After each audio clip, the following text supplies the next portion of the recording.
what's burning down inside of you is all we need to save our day. Oh, hello, folks. It's the Bird and Brandon podcast. But we don't have Bird tonight. It's just me, Brandon, my friend Stephen Mitchell. And we're joined by a very good friend of mine with a beautiful red beard. Oh. He's hiding his bald head under a hood right now, but I know it's bald because I saw him on Periscope earlier. Jesse Bell, ladies and gentlemen. Hey, What's going on, Jesse? Oh, Thanks man. for coming on, dude. Thanks for having me, Brandon. Thank you. And Bird, you're not here, but thanks, Frank. Thanks for having me on your show as well.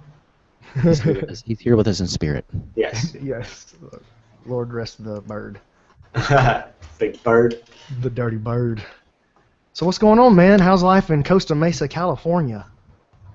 Man, it's exactly what you'd expect California to be like.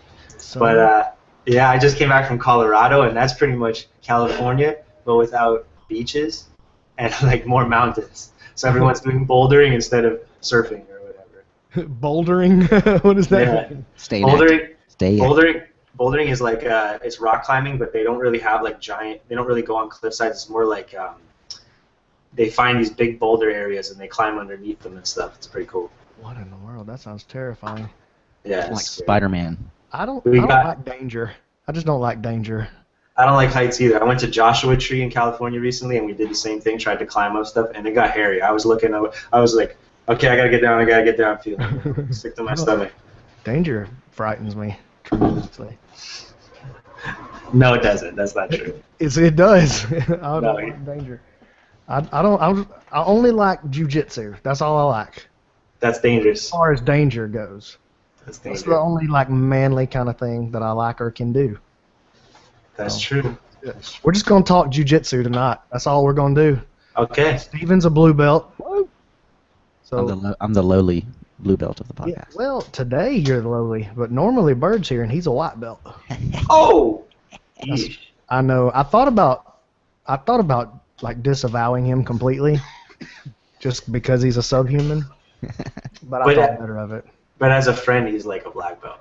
He's a black belt friend, though. Yeah. For sure. Brown belt, maybe. I mean, he's a solid 3-stripe purple, though. Okay. Yeah. Fair enough. New purple. He's a white belt still. Let's be honest. Okay. Let's tell the truth. So, yeah, Steven, how long you been training, Steven? About 2 years. Got your blue belt just a couple of months back? How long's it been now? It was maybe into January or in February. Okay, so not like 5 or 6 months ago. Yeah. Jesse, how long you been training, man? Man, it's been 5.5 or 6 years about. 2009, I started like in the middle of 2009. Yeah, and you just got your purple belt. Yeah. So tell us. Here's what I want. I want you to tell us the Jesse Bell Jiu-Jitsu story. Now, don't start with the Windway pilgrimage. We're gonna get to that. Yeah, that's way later. Yeah, that's coming. That's coming though. I do want to talk about that, and I want to talk about your experiences at TriStar as well. I want to hear about all that stuff, and then don't let me forget to ask you about like your work with Vice, and then like your photography and videography that you're doing. Okay. All right. So if we try to get out of here without mentioning that, then I'll be. It's not happening. That would be a mistake. Just take notes, guys. I got it wrote down on this paper. It's for the record. So you want me to try and sum up the story for you of what happened in the beginning? Yeah, just tell us about how you got started training. Why, and then I guess what led you to join the Windway pilgrimage. Okay, so when I first started jiu-jitsu, I guess as you would know, as a blue belt, you get really excited about it. Like it becomes overwhelming how deep your brain goes with it. You're in love, right? So, and even in those days, me and my brother, when I got him into it early on too, Mike Romano, he and I had this little fantasy about going on the road one day, and it eventually became the Windway pilgrimage. But we'll get to that after. But I'm just saying, early on, there was that dream.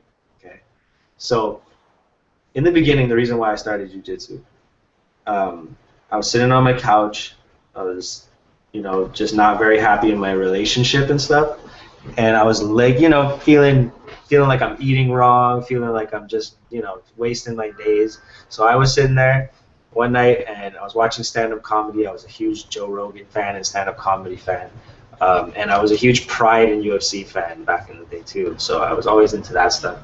And over the years, I just kept hearing Joe Rogan mention this guy Eddie Bravo and jiu-jitsu, 10th Planet Jiu-Jitsu specifically, because I was trying to watch like the first Joe Rogan podcasts where it was like he was trying to figure out sound and stuff. It was a mess. And even then, he was still bringing that stuff up every once in a while. So one day I was like, fuck it, I'm sorry, no sorry. One day, I'm sorry, I have to try my hardest for that today. So one day I was just going to research it. I was like, I got to get into this. So I went online and I was like, I'm not really into jiu-jitsu yet. I'm really into what I'm hearing about this guy, Eddie Bravo, just as like a person. He was my speed. I didn't really want to go on anywhere and bow to anybody or like wear a karate suit. I wasn't turned on by that stuff yet. So I just liked the idea of this circle of people that I was listening to and their characters. And it opened me up to maybe thinking about it one day. So just depressed one night on my couch and looking at myself in the mirror, like what is going on with yourself? I got into a state of mind where I had to do something drastic. So I went and researched online, and I was looking where a 10th Planet Jiu-Jitsu may be, never even dreaming in Technicolor that it would be in Montreal, Canada, where I'm from. But lo and behold, it popped up in Montreal, and I was like, this is a sign. So I went down to 10th Planet Montreal, met Louis Ho, who was a great coach, and trained with him for years and fell in love with jiu-jitsu just like, you know, we all do. And it got to the point where I'm so in love with it that I went on a trip around America and ended up in Costa Mesa.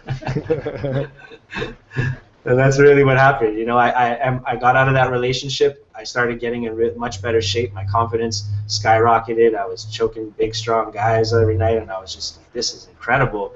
And I was really even liking the whole culture of 10th Planet more and more as I got into it.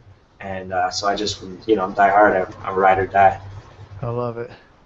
So tell us about like your early training experiences in Montreal. Tell us the good things about, let's hear some good things about Louis in Montreal, and then your training partners up there, some people we need to know.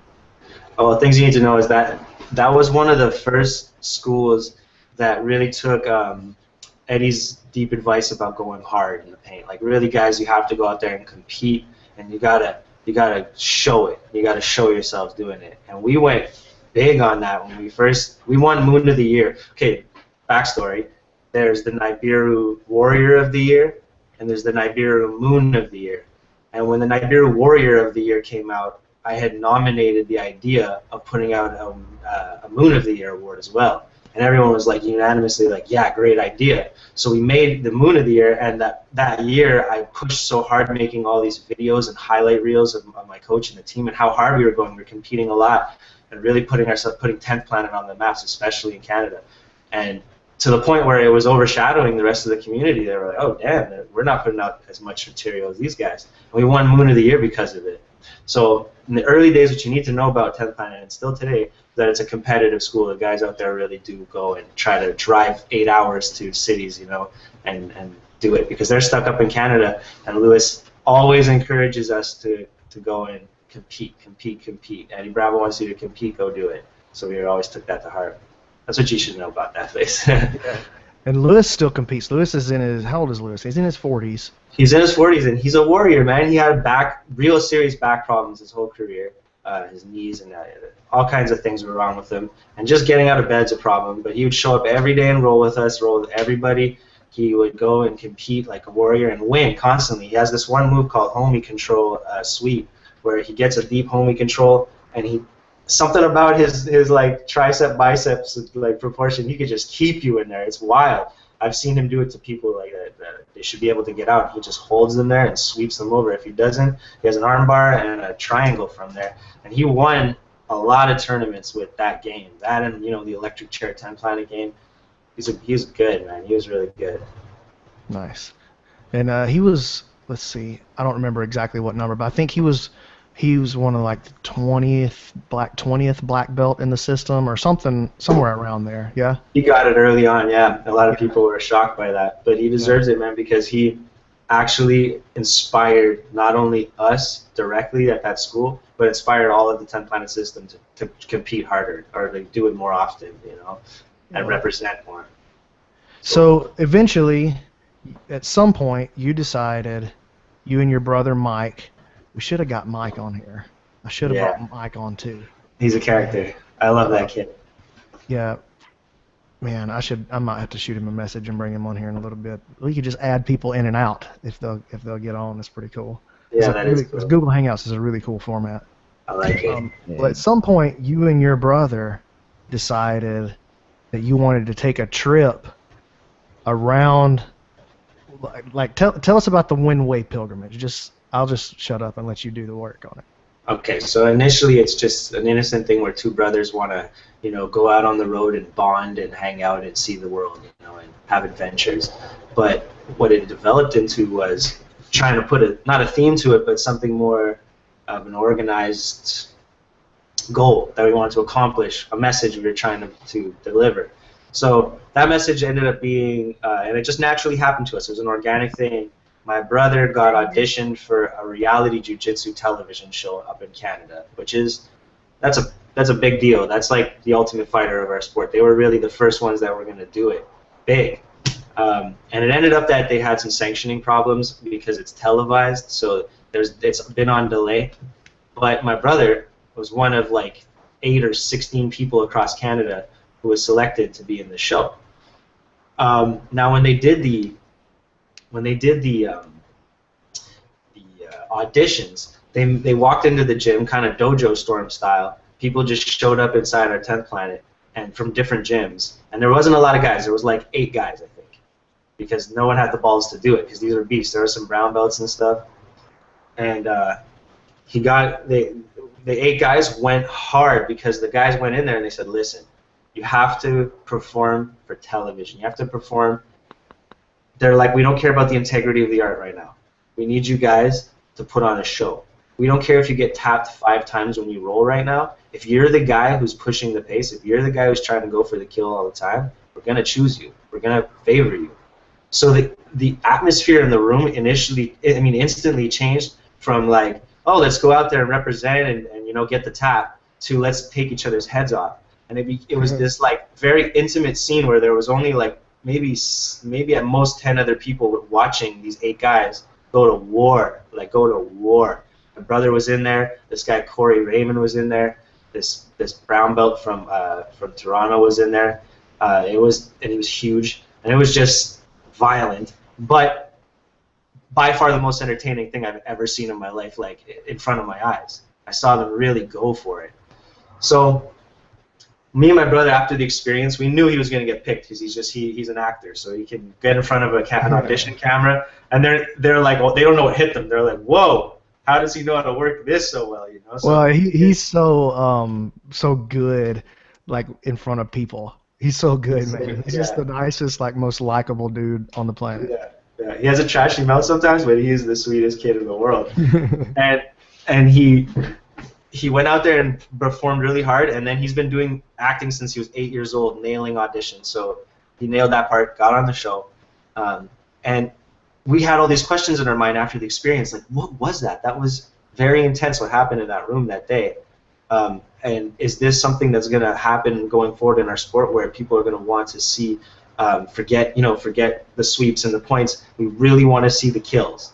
And we were like really thinking about that for a while. And then what happened was we looked into, we saw this video on YouTube by Newaza. That was Eddie Bravo giving Bill Cooper $200 for hitting the twister when he called. Yeah, I saw that. That's an awesome video. So when we saw that, we were like, what? Like, I've never seen a crowd get so hype, because there was an extrinsic like motive behind this match that made everyone's interest change instantly, right? And now you have to understand, the only people who are fans of jiu-jitsu are people who do jiu-jitsu. You know, like the people who buy the shoya rolls, they go to Alliance, they go to AOJ. So that's our market. There's never going to be these droves of women who love jiu-jitsu all of a sudden and want to watch the Worlds casually like they do UFC fighters, for example. The reason for that is because there's no actual beefs in our sport to make prized fights. There's no actual two people who genuinely are going to put on money matches. And partly because it's not exciting enough, right? It's just sometimes it's not exciting enough. Now, EBI is exciting. And, you know, if you're a big fan of jiu-jitsu, if you love jiu-jitsu, Copa Podio is very exciting as well. And Metamoris can be very exciting sometimes. Sometimes. But the idea was, what happened that day in that room with Eddie Bravo and Bill Cooper was something we never imagined was possible. Kind of like it hacked the code, you know. It made something in that room that turned it into real entertainment all of a sudden. Every escape mattered. Every movement was so exciting. People on the edge of their seats, and that's very rare. Even I've been to super fights in Grapplers Quests and whatever, and watched them and just like, oh yeah, great Just job, falling guys. asleep, yeah. Oh, Salo just really wants that guillotine and he'll never get it. Time, like, god damn it, like, what did I just watch? You know what I mean? So the way that this made the match very exciting blew our minds, and we started looking at jiu-jitsu in a way like, man, what's going on? Is this that like the Gracie filter? You know, you gotta pass, you gotta sweep and pass and hold and stall if you're gonna win on advantages. Don't go crazy. And we were like, or is it what these dudes showed up to our gym and said, go nuts on each other? Is it about to become that, or is it about to become the other? What's it gonna become?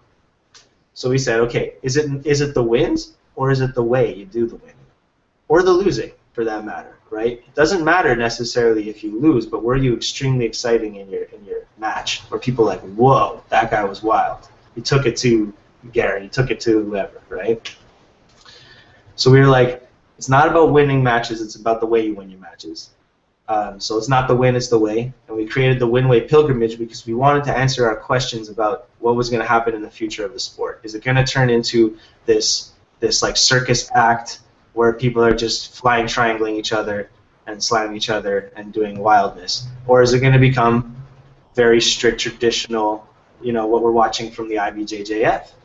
So we traveled the country, going city to city, going to black belts and brown belts and purple, doesn't matter who actually, just going to people who are in the sport and who are serious and taking it seriously, and asking them, what do they think? You know, what do they say to two young guys like us who are so in love with jiu-jitsu that we want to just go on the road and live it, and live be about that life? What is it about jiu-jitsu that makes us like that, and what do you think the future of the sport's going to be? And what ended up happening was,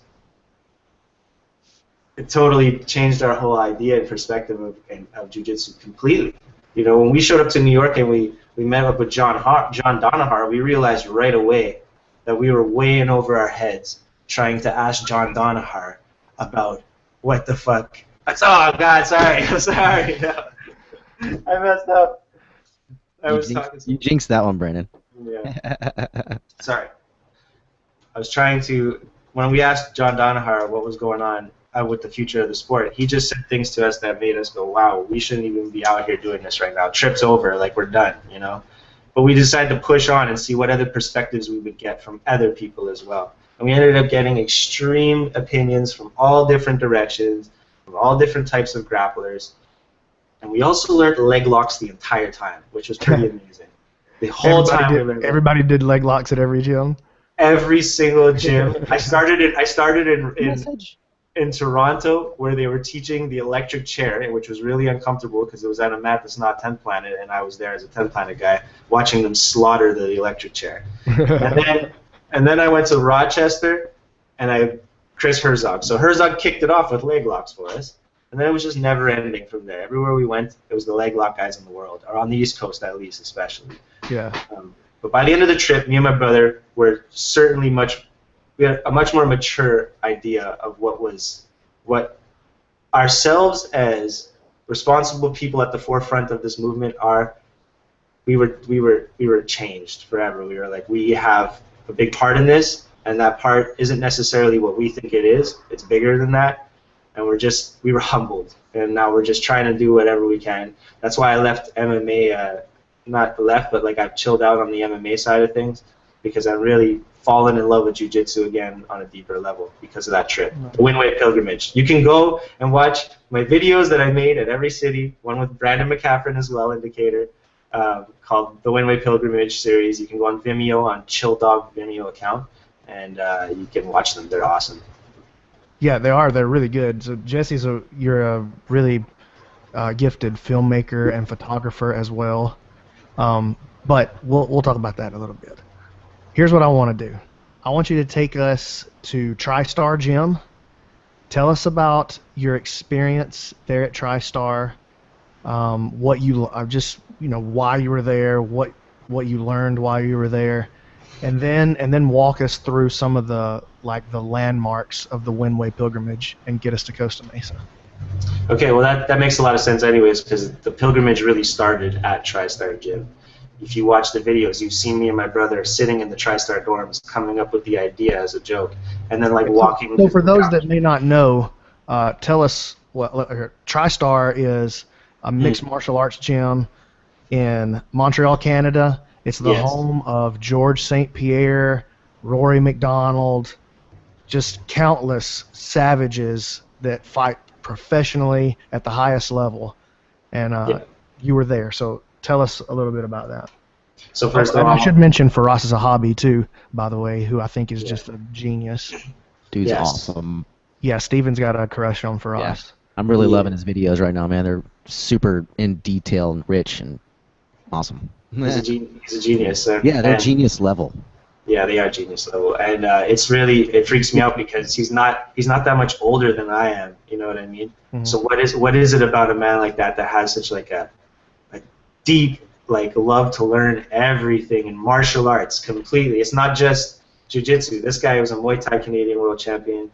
He was, he spars every day with all these boys, all these killers who are young and actually peaking for fights. He goes in there and fights them because he travels the world and sends his younger brother around the world to go with the masters of every martial art you can imagine, and to know every single thing to try and apply it within mixed martial arts. It's amazing. These guys will compete in Taekwondo tournaments. They'll compete in wrestling tournaments. They don't care. TriStar Gym is the martial arts hub of Canada. I love that place. And when I first got there and had the privilege of being there, I was very intimidated, didn't know what I was getting into, and I didn't really like it at first because I just wasn't accepted, partly because of my 10th Planet background and partly because I was just, training and living there for free out of nowhere. And it was, there's a lot of questions. What is this guy's motives? What is he trying to do here? Is he trying to, Faraz has a lot of people come in his gym and try to be a part of it, but they really are just trying to take advantage of it in some way and bounce. And he's been through that over and over in the years, and he's just very protective of his brand. It's not necessarily it's not protective of the relationships. He's protective of his brand. If you're gonna put anything next to TriStar, then it's gonna be on his watch. He's very yes. And I had to learn how to adapt to that. I never had that person over me who, I had to be an artist always within the boundaries of the respect I have for Faraz. You know what I mean? And I messed up in the beginning, and that's why I had to chill out on making videos for him for a little while because it was a little too candid. But I got into the photography, and I was just... Do you feel like that forces you as a filmmaker to be more creative though by binding yourself? And this is not allowed. It's almost like so say you couldn't curse, you're forced to find different words to use now, or you can't you're gonna roll, you can't do an arm bar. Yeah, but I love arm bars. Well what else can you do? It almost forces creativity in a lot of ways. Yeah, or it can if you allow yourself to see it that way. So again, I'm sorry for swearing. I'm actually really good at not swearing, especially if I spend a week with Brandon McCaffron. If I spend a week with Brandon McCaffron, swearing is out of me. I don't swear anymore. I learned how to stop swearing when I was hanging out with you. Well, we don't want to get flagged. I don't want us to get flagged as explicit on iTunes and Stitcher without that explicit banner on our thing or whatever. If we get tagged as explicit, does it stay tagged? No, I don't think. I think this is the way it works. I could be wrong. This was my understanding of it, is that you either declare yourself, yes, there is explicit content on this podcast, or no, there's not. And if there is, when you said there wasn't, then you're in trouble. Does that make sense? Yeah. It's not per podcast, it's the show. Yeah. Right. It's the channel itself. It hurts. That's my understanding of it. Now, I could be wrong, and I was just wondering if we got flagged, then it just have to go crazy, just stay explicit, Right? Yeah, just No, go the other way. we're going all the way in. No, I'm still gonna respect it because Right now, one day Brandon's kids will watch these and they don't. Well, they watch them already. There you go. They don't need to hear that filth. Brandon's kids are like our main audience right now. Yeah, Well, they're a classy audience. they're 33% of our viewership. What up, y'all? Yeah. So the question was, how did I have to adapt to that as an artist, having a guy like Faraz, over me, in a sense. Right.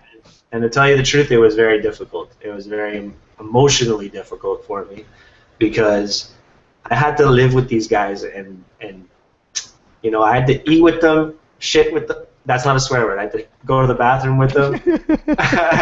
Ship high in transit is what he just said. Ship. I literally showered in this next to them, and you know what I mean. I broke bread with them every day. I bled with them. I love that phrase, broke bread. We broke bread together. I love Yeah. that makes it sound different. That's different than we ate together. It's like a French loaf. Yeah. These guys became, my whole life. And all I ever wanted to do when I was there was give them more light, give them more shine, make sure people know their name a little more the next day. And it was just because I knew what they were going through as human beings to be there and to be fighters. And it's more profound, as I tell a lot of people, that lifestyle than a lot of things on earth. To be a warrior and to have no one in the world respect it anymore is it's insanity almost. It's like, why are you doing this to yourself? Like, I know that you want glory, but you are suffering, not just physically, but on every level they're suffering. Yeah. It's no one cares. No one ever cared, and that's why when I was there, I got too involved in that part of it. There was too many heartbreaks in a row for me, to the point where I had a resent for mixed martial arts. I didn't want to see my friends fight anymore because it wasn't about an entertaining fight, because on my perspective of it, there was way too much baggage that I had to experience before he would go fight. And watching them lose was beyond what I wanted to feel ever again. So it's like you, Brandon, there's two people right now in the system that actually, period, in as people I respect, as people I would wish that were my coaches when I'm on the mats, the two guys I want on my corner are Brandon McCaffrey and Casey Halstead. And you two guys have this thing about you where I look at you and I can't lose if I'm looking at them, like if I'm dead tired on the bottom and they're like, don't do it, don't give up. I can't give up, because if I disappoint them, I'll feel too terrible after. That's what it's about. So yeah, okay, wait, what was I saying initially? We're just talking about your experience there at TriStar. Yeah, so I got way too deep. Faraz Zahabi has a brand to protect, so we can't show the reality. We can't show the full life of what it's like in there every day on a day-to-day basis, because a lot of it's very explicit. A lot of it is too real. Too real for me. If it's too real for me, and you're pretty real. I'm real. I can handle it. If it's too real for me, then it's too real for the public. It's too real. People aren't ready to see that. It's controversial. It's beyond what any of these news sources are putting out. So whatever the public thinks our sport is, they're wrong. There's a lot more to it, and you only will know that if you live with them every single day for this long. Give us an example of what you're talking about, something you might feel comfortable sharing. You have kids who come from like a small town, let's say, and their mom's a crackhead, their dad abused them in ways you don't want to know about, and they don't have the education they're supposed to have, so this is all they got. And they come out there, and there's so much drama going on back home. People's kids being taken from their little sisters going to group homes, their moms overdosing. You have other people who the amount of injuries that they go through, you know, like why again? Why is it so unfair to the sport that this guy who's clearly the best right now in his weight division, who's in here every day showing it, can't go and show it on the main stage because his face is caved in again, you know, and you're like, it just drives you crazy that every single time he gets his bell rung, and it's stupid, you know. And then you have people fighting with injuries that you know they're going out there to lose just for the money. You have people who, man, there's a lot of stuff that I don't even want to talk about because it's just super heavy. It's like the movies, you know. You're like every day you're like, this is so intense. This person's life, period. You know. Yeah. Well, I guess people become fighters for a lot of different reasons. Yeah. It's hard when you feel like that's all you can do is fight. And some people take that and they become MMA fighters or boxers or whatever. Some people don't have that positive outlet for it. But either way, if you feel like all you can do is fight, that's a hard way to live.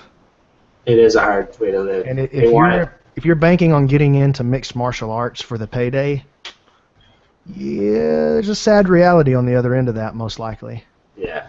So now it's to the point where I get extremely uncomfortable watching amateurs, you know, watching young guys get into the sport and start going at it. I'm like, man, quit while you're ahead, you know. It's like your boy Josh. You know, he's so intelligent. He has so much going for him in other ways that it's like, why, dude? Why are you going to do this to yourself?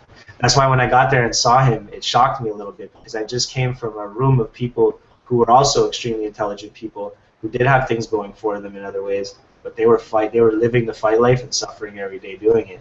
And to the point where I just had to step away. I had to step away from MMA a little bit and go like, you know, jiu-jitsu doesn't have a lot of this drama.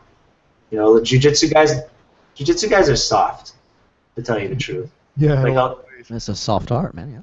Yeah. We're you know, the gentle art. I think what they're trying to say is we're just gentle people. Like we're passive in ways. Like, well, it draws a different type of person than MMA, generally speaking. That's a sweeping generalization there, but it's a broad statement. Yeah. Well, it's just like we enjoy teaching the nerds. We enjoy teaching the nerds because they'll listen to the technique. You know, and they're hungry for. They need it. For a place where they can. This is, at least with me, this is a lot of it. Hungry for a place where I can be the big fish for once. You know what I'm saying? Like, I don't have to be like the goofy little kid in the corner forever. Yeah. There's something like this is a skill set that I can acquire, and you know, I still am the goofy little kid in the corner. Turns out I like that way better. Yeah. So when I went to when I went to TriStar, I was the goofy little kid in the corner. Still, you know, you realize how soft you are when you walk into a place like that and you see these savages going at it 3-4 times a day, at like 6 to 8 hours a day on mats, and you're just like, what am I even thinking that I can do this?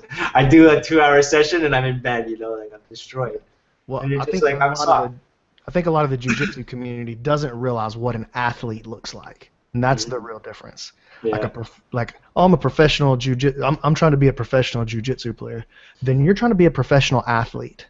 Well, here's the problem. You know what I'm saying? I know what you're saying, but here's the problem. As athletic as these guys are, they can't even handle this. They cannot handle MMA training. It's way too taxing on them, mentally especially. Like the grind of it, and what it does to their body over the years, is not worth it. It's not worth it. No, it's not. The head trauma is not worth it for sure. Like the more we learn about I've quit sparring completely. I don't even show up on the nights when we have stand up anymore because I don't want to be tempted to jump out there and spar if somebody's short. I don't want to, like I had neck surgery like a year and a half ago. I don't want to get my face turned sideways. Right. You know what I'm saying? And the more I learn about head injuries, the more I realize that I've had a bunch of concussions, and I'm not looking for another one. I'd like to know my children's names when I'm 40 years old.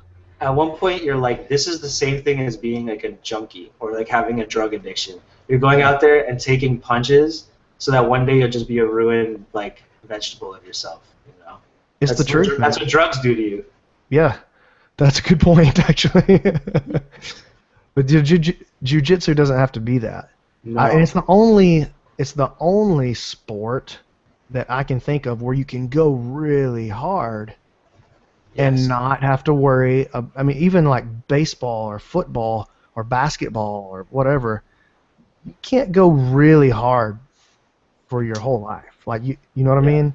Yeah. But you can still perform at a very high level, even as a 45, 50-year-old man. I'm not like that's your whole life, but even as a 45, 50-year-old man, you can still bring it, you know? Because of its inherent advantages. By its Correct. nature, you can. I heard the other day if a boxer masters the sweet science, then jiu-jitsu is quantum physics, and it's so out of this world what we're doing to the human bodies when we get a hold of them that it's just unfair to the point where Right. yeah, I think that's why it doesn't tear on our bodies so much, is because we're not putting ourselves in this position where we're really getting hurt for real. Yeah. We're able to defend our entire body in every situation, so we're not getting punched in the head. Hopefully, you know. Yeah. Okay, so you were at TriStar. Yes, having You trouble decided- artistically. You decided, all right, this is not the scene for me. I got to make a move. That's when y'all pulled the trigger on the Winway. You know what? It was the scene for me in many ways. He's a Donahar black belt. I learned how to wrestle there. I created relationships with people in the industry. I still have a very deep affection towards because of what I've been through in it.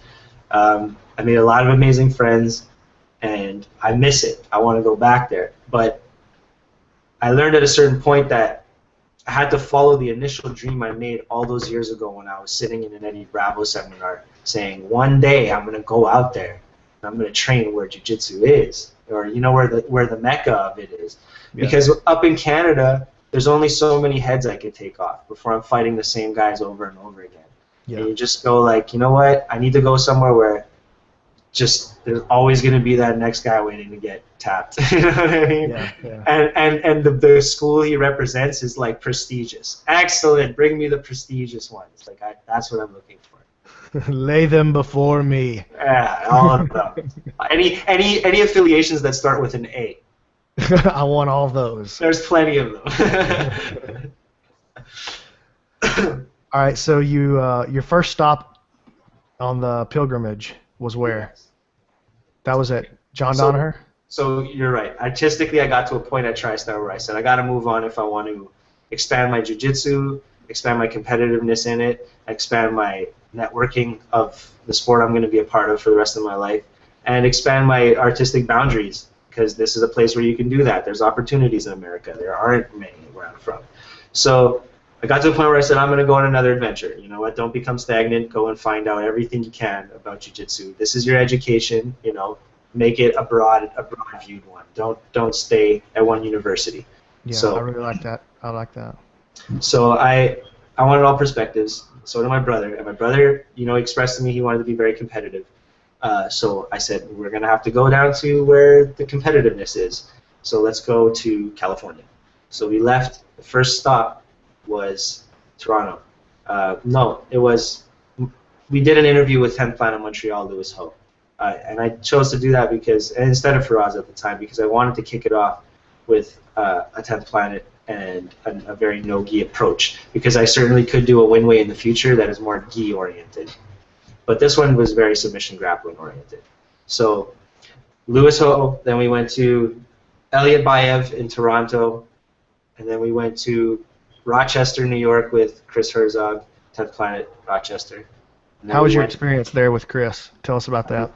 Amazing. We got to go to these fights with them. It was cool because it was a weekend where there was his boys fighting. It turned it into a really special experience for us to bond with them. I even saw my brother just like a week ago or 2 weeks ago. The Rochester boys, all of them went up to Montreal and they partied with my brother, and he showed them all of Montreal. So there's a lot of good relationships there. You know, this is an amazing place. If there's anywhere in upstate New York or near Canada that people in Montreal should be traveling to, it's Rochester to learn, your leg locks and stuff. Well, Herzog's a great coach as well. A really strong coach. Like He's amazing. There's great practitioners. There are great instructors. and there are great coaches. It's very rare to find somebody that can do all three of those things. Yeah, he was incredible. He was incredible. His strength, for sure, is his coaching of his. Yeah. In my opinion, I've spent quite a bit of time with Chris, and he is a very strong instructor, a very strong practitioner. But he's an excellent coach, one of the elite coaches, in my opinion. Yeah. And he's in every scenario, in his gym, outside his gym, at the promotions with his fighters. It's the way he corners them, the way he prepares them he's like on point. He's one of the best coaches in our system for sure, and maybe in jiu-jitsu period. Yeah. Especially if you want leg lock stuff and sambo stuff, like that whole stuff. It's and cool. Judo too, strong judo player as well. Judo, yeah. Very, very good judo player. Okay, so you ended up in Rochester, then we went to New York, I think, first. Then we went to Bethlehem, and then we went back to New York. So that whole area was like, in my opinion, it was like one scene. It was one like part of the trip, So I got to see Danaher. That's what I want to ask you about. I got to hear about Danaher, dude. Okay, so first let me list who I saw. I saw Stephen Kofer of the New York Sambo Club. Ooh, I'd like to hear about that too. Yeah, that's Riley Bodycomb's first coach. He's amazing. He was very generous. I slept in his gym. He's awesome. I saw... Who else did I see? Oh, I went to Marcelo's, and I interviewed Alexander Kondos, who was in EBI, and Marcelo's was wild. Then I went to Henzo's and saw Danaher and Gary Tonin and all those boys. And they're really cool. They're really nice to me. Like I think they accept me as like part of their submission grappling movement. Every time I'm online or seeing them, they're cool. They're cool with me. I'm trying not to swear. You did really good there. Yeah, I felt the genuineness in that pullback. There was one coming out. But it's because I was trying to drive a point home that they're really cool to me. They are. They're like friends. I'm stifling your true spirit. Yeah, like Octavia Bourdain, Gary Tonin, and Eddie Cummings. Homies. Cool, man. Yeah. Gosh, I'd love to square off against one of them, just for the demolition of it. Yeah. Well, you want to train with Danaher, right? Danaher. Yeah, I'll tell you what I want. I want a John Danaher podcast. Somebody, somewhere, find a way to get that dude, sit him down for 2 hours, and let's hear what he's got to say. 'Cause I'm tired of all the crazy mysteries. Yeah. There's a lot of these top-level guys that are extremely humble, overly humble. If you go to New York and you want to talk to John, you want to talk to Murillo, or you want to talk to Marcelo, you have to realize that they don't really want to be bothered because they don't really like spotlight. They don't love the cameras. They're like, go talk to Bernardo. Go talk to somebody else, like the Meows. They don't. The head guys don't want to be in the light, and Danaher can be like that, but he's also a really funny guy and fun guy, so he'll like troll you on camera. Oh no. We lost Jesse. Yes, we did. Oh, that's heartbreaking. Oh, man, right? We're about to start asking about John Danaher. The good stuff. All right, we're going to get him back, though. Yeah, we got to get him back. Oh, here he comes again. Jesse, You good? Chris? Dude, there's like two of Jesse. There's I'm two here. Jesses. I got to put my thing back. Here we go. There's Frozen Jesse, but then there's animated Jesse. Yes. All right, I'm here. Okay, so you were saying Danaher will even troll you on camera sometimes? Yeah, what I mean is he's lighthearted. Like he's not like, no, I don't want to talk to you. He's actually pretty cool. I think he would do a podcast if he got approached right. Oh my gosh. So I had the privilege of training with Danaher up in Canada at TriStar because of the connections. Right. Danaher and Faraz. So I was already like blown away by who this person was when he would teach me classes. So when I went down there, I didn't even go down there to train with him more. I just really wanted to hear what he had to say because when he talks, people listen. He says things, and it's like I never thought of it like that. Is it that he has these amazing, out of the ordinary concepts and techniques, principles, ideas, or is it his ability to convey the same principles and ideas? Like what do you, or is it some kind of combination of the two? Or something completely different. I think that just like Faraz and just like Eddie Bravo, there's certain guys who are obsessed with the evolution of it. They're always trying to study more perspectives, get more guys to come in and show them how they do it, so that they themselves can create what they think is the most effective ways of doing things. And I think that's what's going on with Donahar. He's just such a good brain for taking it all in and then projecting it back out in his way. That's working. It's working, right? The way it's definitely working. Yes. The way they clamp onto Ashis and Ashigarami is different than other guys right now, and we're working it right now. I mean, he's done some seminars, so I've seen some of it. I've seen some of that stuff now, and I'm trying to develop it. But Donahar has more than one major game-changing tip to show you in all the positions you think you're good at that can completely revamp it. You know what I mean? He's that incredible as a brain because he has the personality to go out there and research and learn. Like, he's always in university for the rest of his life. Yeah, that's brilliant. Yeah. I gotta get in a class just to hear him, if nothing else. Yeah, you got it. What you really got to do is get to know him and hang out with him, because that's when you see him as this different type of person, right? Because everyone looks at him like, oh, the Oracle. He's very serious. You know, you don't want to bug him. He's in his jiu-jitsu. He is the Oracle. That's the perfect name for that guy. He's the Oracle. He's the Oracle. He came out of nowhere. He came out of nowhere off of like some mountain in the Himalayas, and he just just like floated down to New York City. Like, I'm here. I know everything. I have a gift for you, my children. Yeah. It's jiu-jitsu. I'm gonna give to you the jiu-jitsu. Certain brains are amazing at being instructors, right? You were saying before, there's coaches, there's instructors. He's an instructor. He'll show you how to do things perfectly. Interesting. And he'll innovate, always be innovating, making sure it's still the best way to do things, you know? Because someone will come along and they'll break it. Not afraid to change. Not afraid to change. That's the key to anything in life, huh? Yeah. I think it's one of the keys. Yeah. I don't know. What do I know? What do we know? Hey, we're not oracles. That's a good thing to know. We're not oracles. So, okay. So you stopped in at the Sambo school with Steven. It's Koepfer, but I can't say it. Kofer. Yep, still can't say it. He's awesome. Very, very much respect to you, Steven. I have not. My last name is McCatherine, but I'm struggling with yours.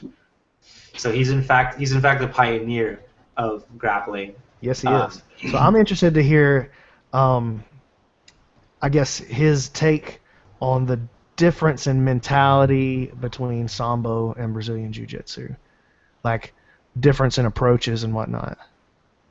Yeah. So the cool thing about Steven is he respects Brazilian Jiu Jitsu, and he's a practitioner of it. You know, he's ranked, I think, as a brown belt in it or something.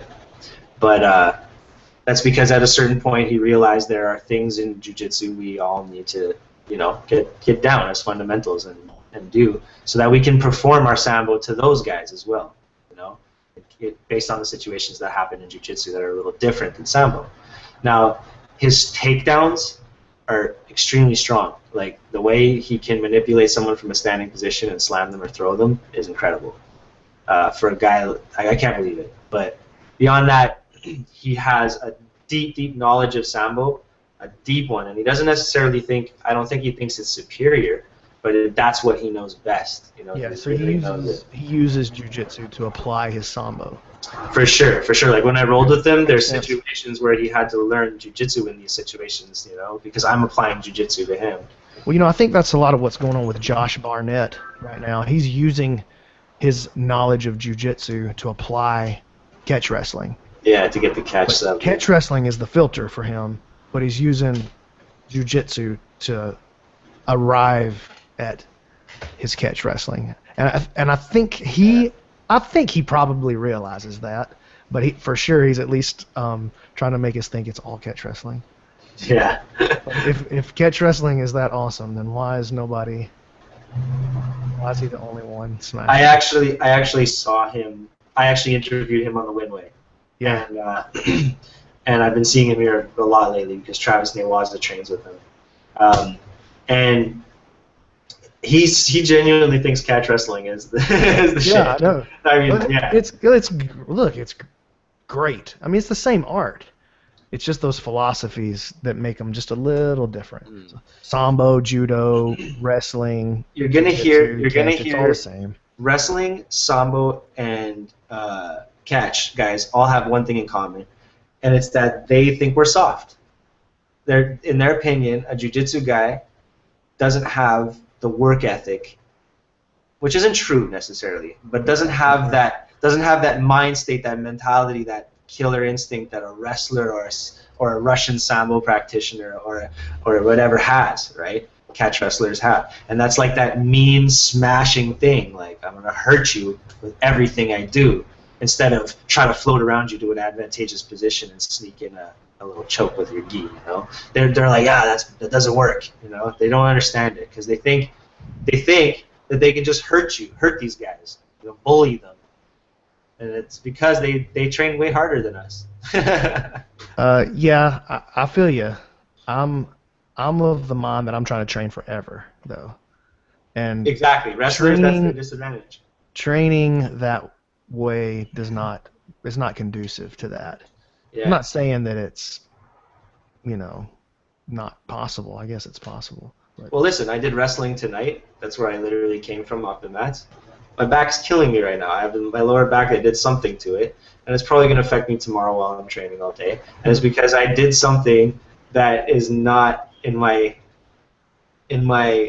capabilities as a jiu-jitsu practitioner. Because I'm soft. Ultimately, I need to be... I'm the softest. I'm the softest dude. You're a hard dude. I don't think you're soft. No, you're I'm soft. I'm soft. You've rolled with me plenty, both of you guys. Y'all both know I'm soft. No, dude, I rolled at you and I was like, oh, ow. I can't breathe. Yeah. I can't breathe. I've never been sock locked or punch choked so many times in my life. Oh, I finally hit that sock lock on video in competition last weekend. It was so beautiful. much You know what? My favorite part was the pink shirt. The pink shirt and the tights. Yeah. I ordered some more spats. Yep. Spat Nation. Hashtag Spat Nation. Hashtag Newaza Apparel spats. They're nice right now.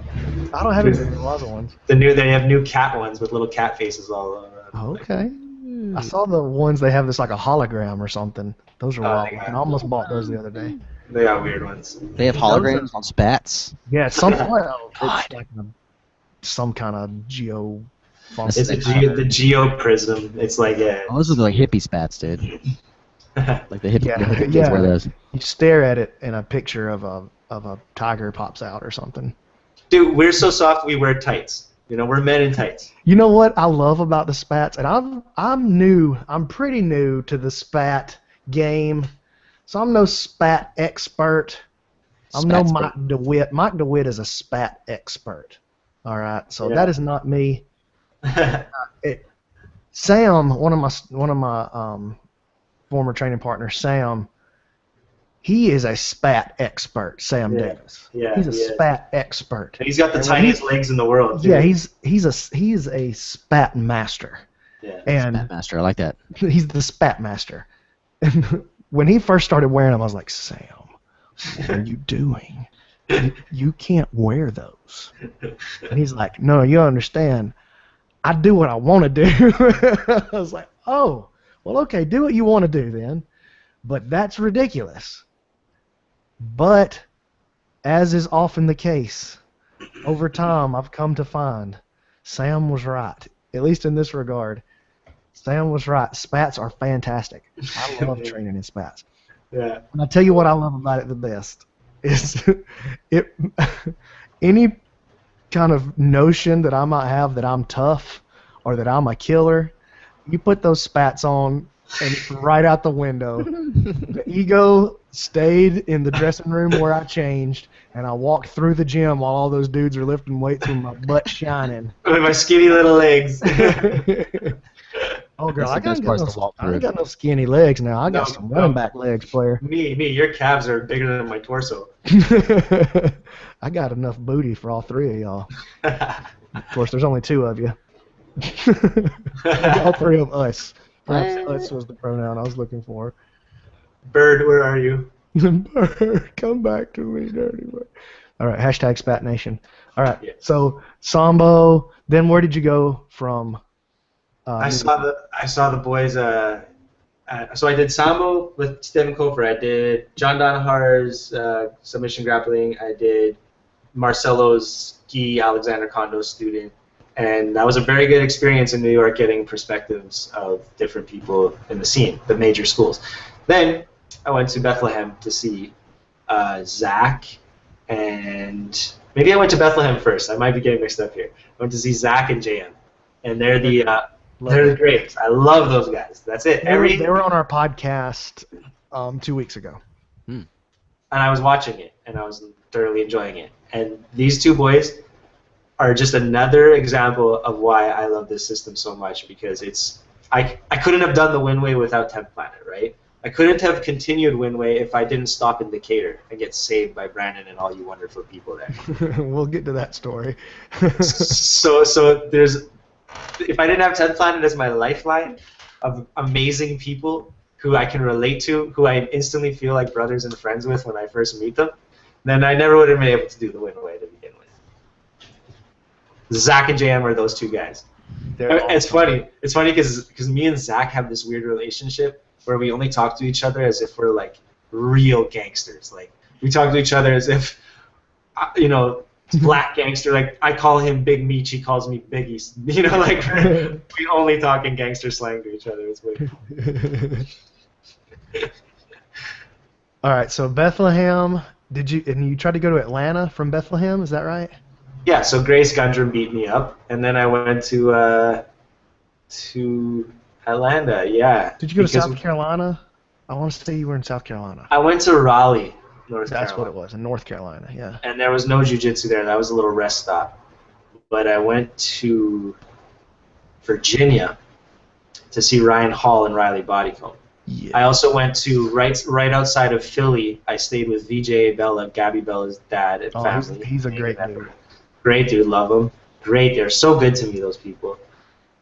And they brought me to Rob Mudrax, who's a black belt under Rick McCulley, who was one of the first Abu Dhabi leg lockers that would get booed by the Brazilians. Nice. And so it was more real good leg lock stuff.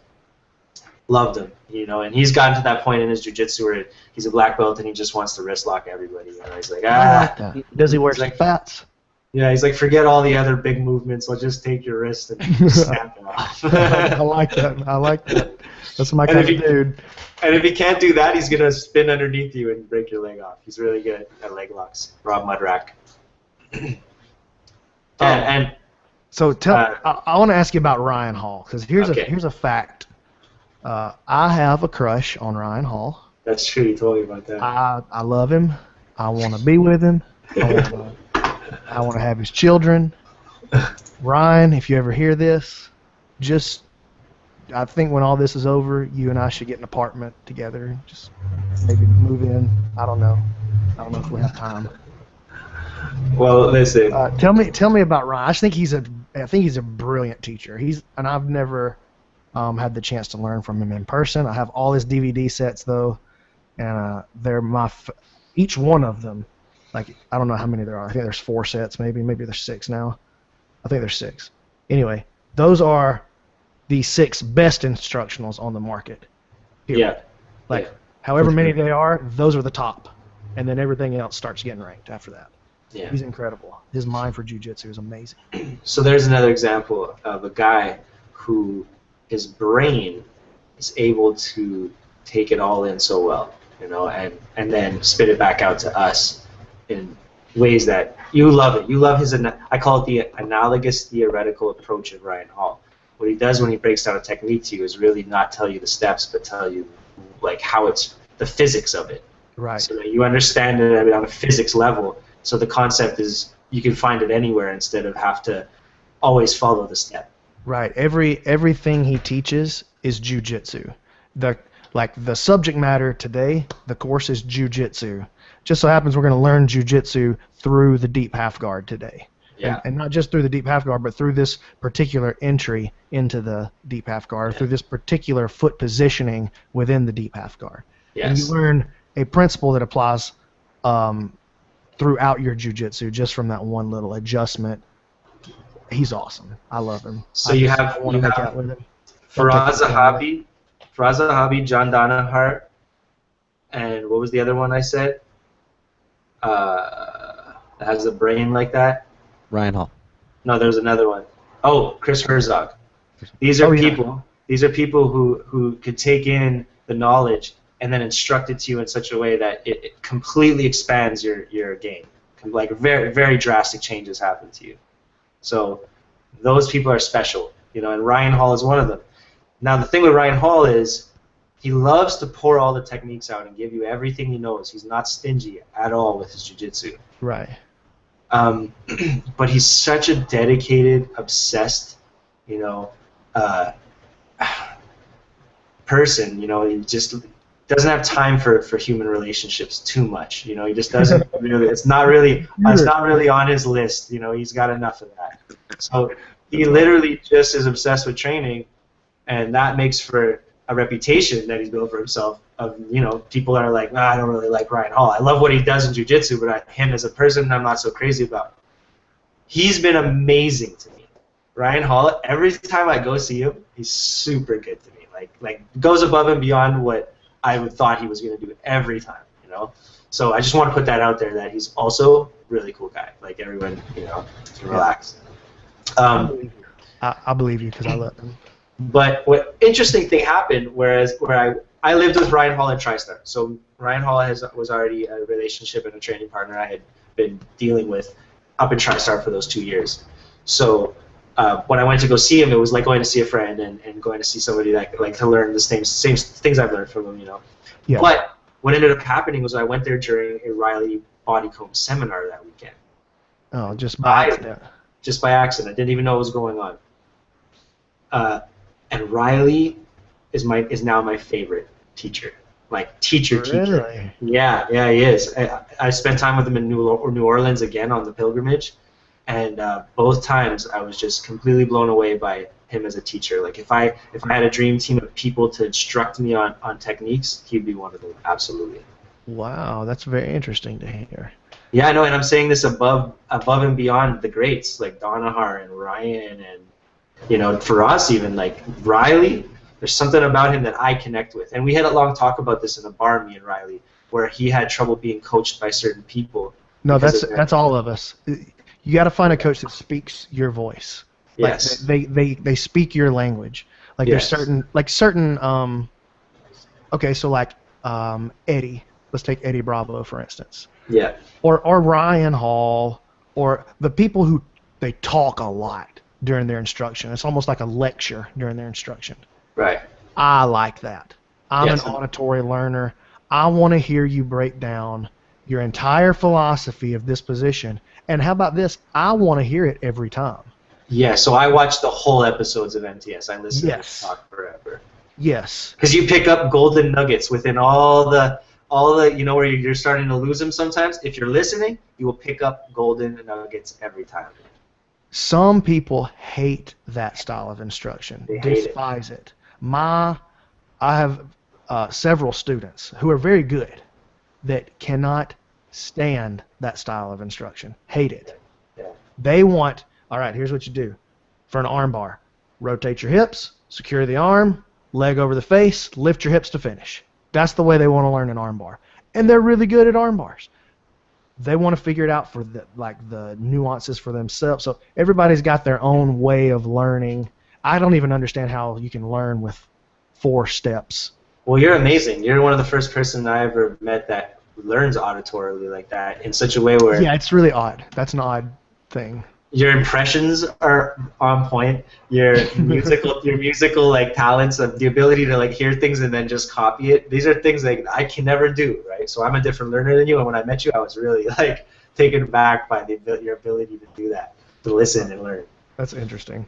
Yeah. I never really realized that people could see, like you know what I'm saying? Like this my learning style. That's weird. Okay. Yeah. It is weird. So for me, okay, Riley. He connected with me because there was something about him where there was no fluff. So I don't want to swear, but he doesn't bullshit. Yeah. You know what I mean? He he really lets you know if you're doing something bad, if it's just wrong, he's not afraid to just call you out and be like, what was that? What was that? Stop, show me that again. Show me that again. Oh my God. You're awful. You know what? I'm not even gonna show you today. I'm gonna wait till tomorrow. You don't even deserve it. Like he makes you feel so bad about it that and not because he's mean. He's not trying to be mean. It's genuinely he wants to teach you how to do this perfectly because he's so nerdy about it. You know, he wants you to be good at it. Dude, Elio Seneca came to our gym once, and he was teaching a seminar. And have you ever met Seneca before? I know you have, Steven. Yes. Yeah, I know about him as a character a lot. Yeah, he was teaching some deep half guard stuff at our place one time. Yeah. And he's one of my blue belts, and he's a good player, a great dude.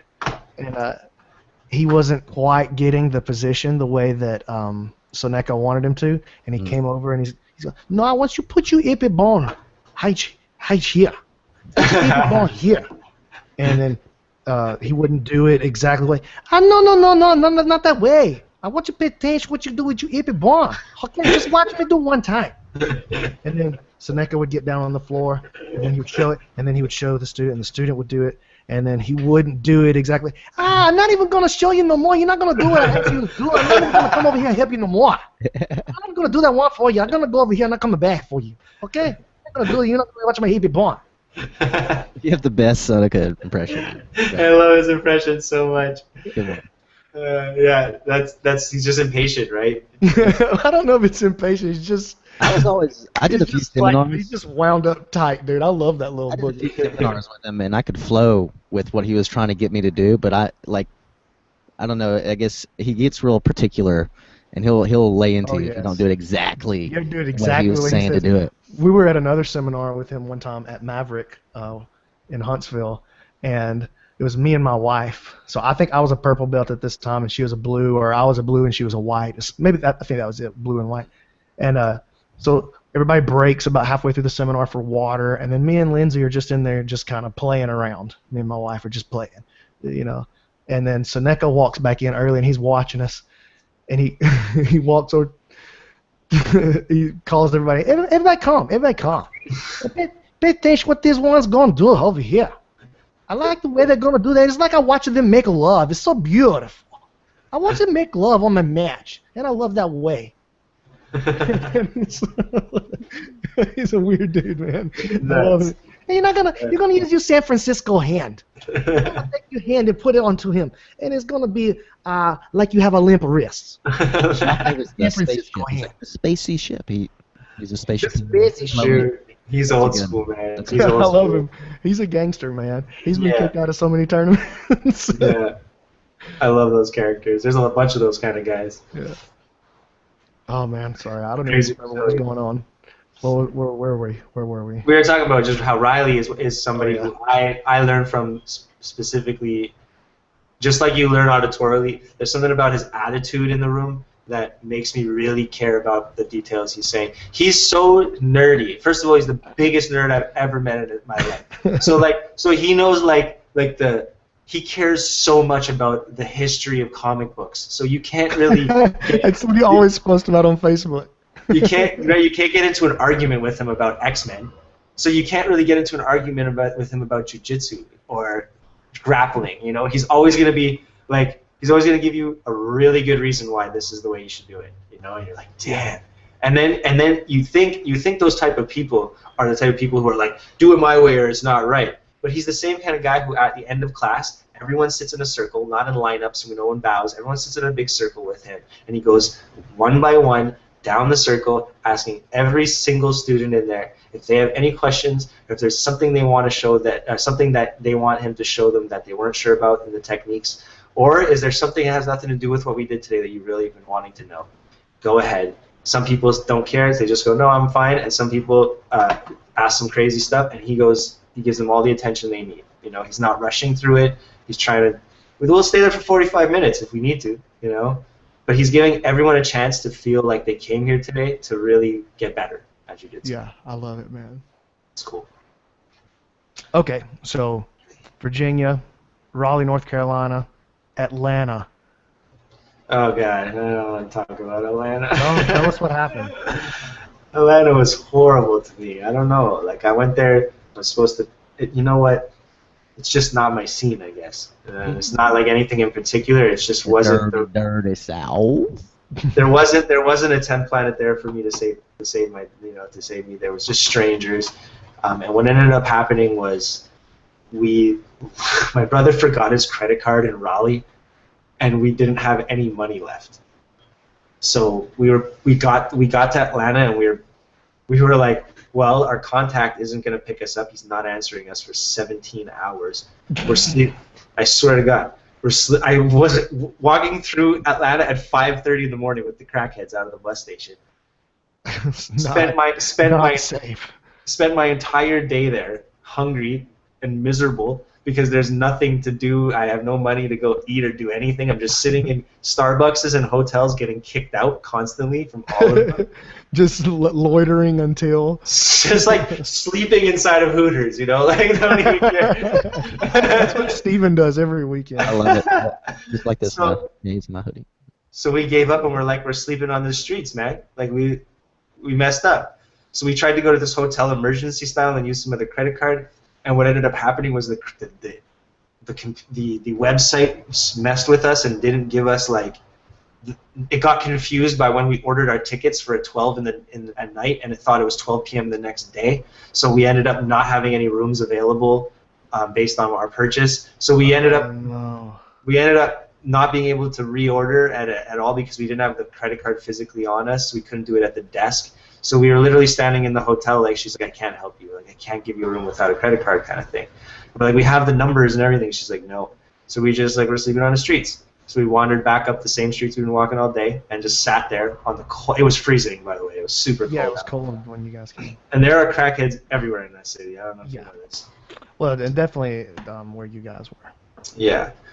So, there was cool things there, but I just didn't have the fun I needed, and we panicked. We thought the trip was over. We had no funds left.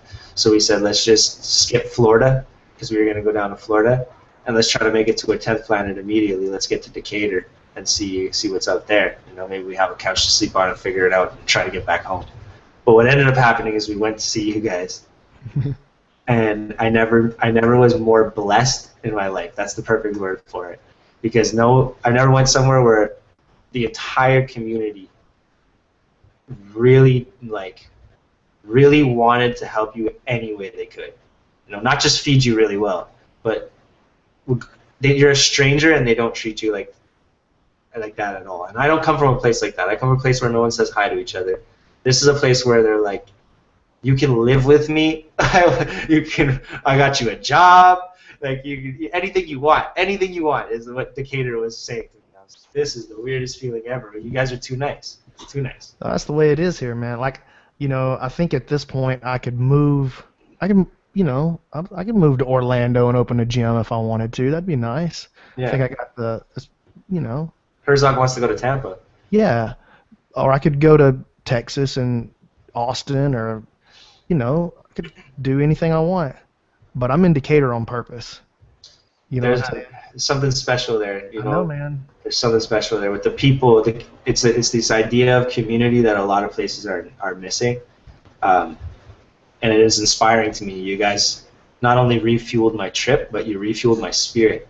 Here's another thing I learned when I was there. Most importantly, was from you directly, and it had to do with relationships in general, and specifically with women. When we went there, me and Mike, we were so inspired by the way you were as a father and a husband. We were just so we haven't seen that enough. We haven't seen male role models who are consistent with their love and dedication to their family, as if like every morning they wake up, it's the first time they ever saw them, and they were so excited. And that's something that people. I guess because of the pressures of the environments they live in, if you lived in Orlando, it turns them into different people, and they're not able to. It's not just your personality; it also has to do with where you're from. And I think that's why when we left you and we left Decatur, we felt like giving in general. We felt like giving more to people, but we really also felt like giving more to the women we come across in our life. We felt a sense of guilt for not being more involved. More like Brendan. More like Brandon and Catherine. Yeah, he made us feel. Makes perfect sense. Yeah. Well, thanks. Sorry man. to get on. Sorry to No, get on. It makes me feel really good, man. Thank you. Yeah. Well, Mike I'm will glad tell you that I take it as a extreme compliment, and I find it a privilege of mine that I get to display my marriage and my family for other people. That's one thing that the gym gives me, where I get a chance to change and help people. Yeah. You know, like marriage it can be the greatest thing that you've ever experienced. It really can be, and it just like everything else, it's pretty much a choice. Mm-hmm. Happiness really is just a choice, you know, and one decision stacks on top of another until you find yourself in a place of either sadness or anger or depression or happiness and, you know, love. So Yeah. anyway, But dude, I've never been hugged like you hugged us. You know, that's another thing. well, that's you just probably give the my best number one skill. You give the best hugs in the world. So. I'm a great hugger. What can I say? The cater was awesome. I love it. I Good, missed man. We enjoyed having you guys here. Legit guys, man. Come in, get some good training in. I learned a lot while you and your brother were here, so it was good for me too. Cool. Then you guys went down to Gulf Shores next. Yeah, we went to Mobile actually first, I think. I think we went to Mobile first, and we saw Scott and Bobby. Yeah, love those guys, man. They were amazing to us.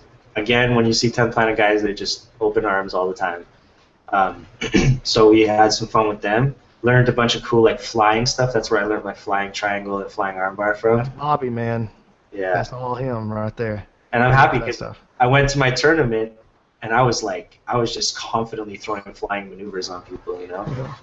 So I'm happy I went there. Then we went to Gulf Shores and we saw the Applegates, Tori and Sean, and they were awesome too. The whole thing was awesome. Most beautiful beaches I ever saw, and something about that power couple that inspires you as well. Like I did this whole journey. My education in jiu-jitsu is mostly about one day when I run a gym, how can I do that with all the lessons I've learned over the years, seeing the mistakes and the successes of gym owners like Brandon McCaffrey or Faraz Zahabi. You know what I mean? So those two being so young and being so dedicated and like about it, like they get it in a place where there's nobody else who gets it. I was very inspired by them too.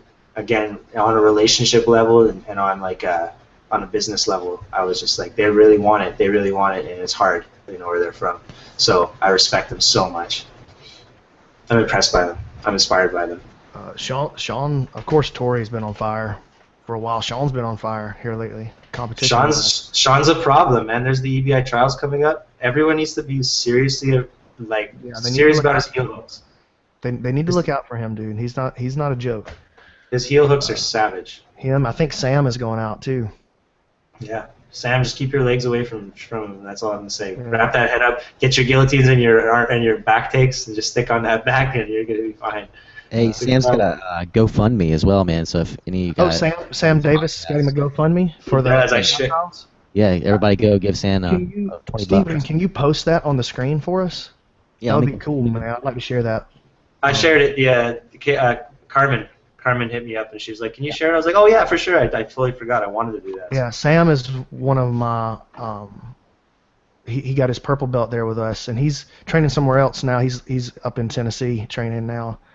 It's just a little recent switch, but he's one of the great training partners.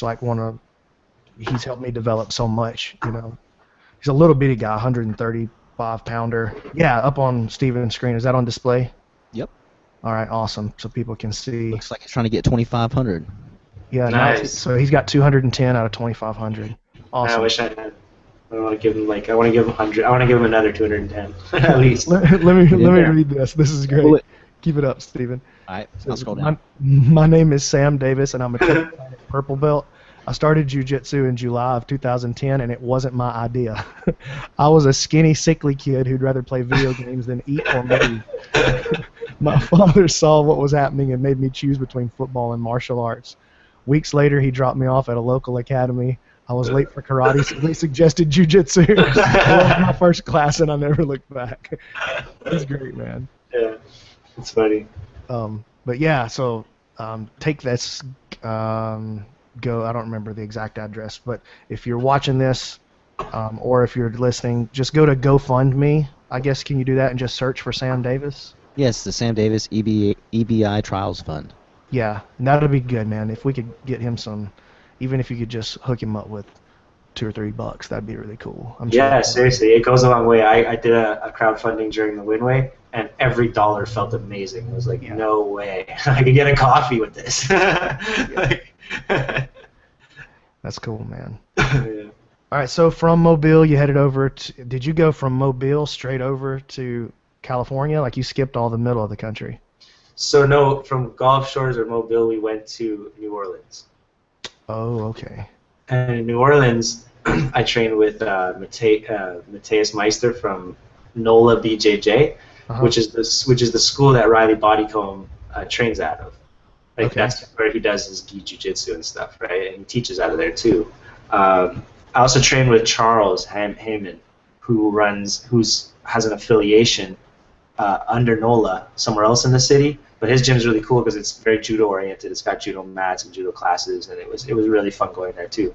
But I got to train with Riley again in New Orleans, so it ended up being one of my favorite places to train during the trip.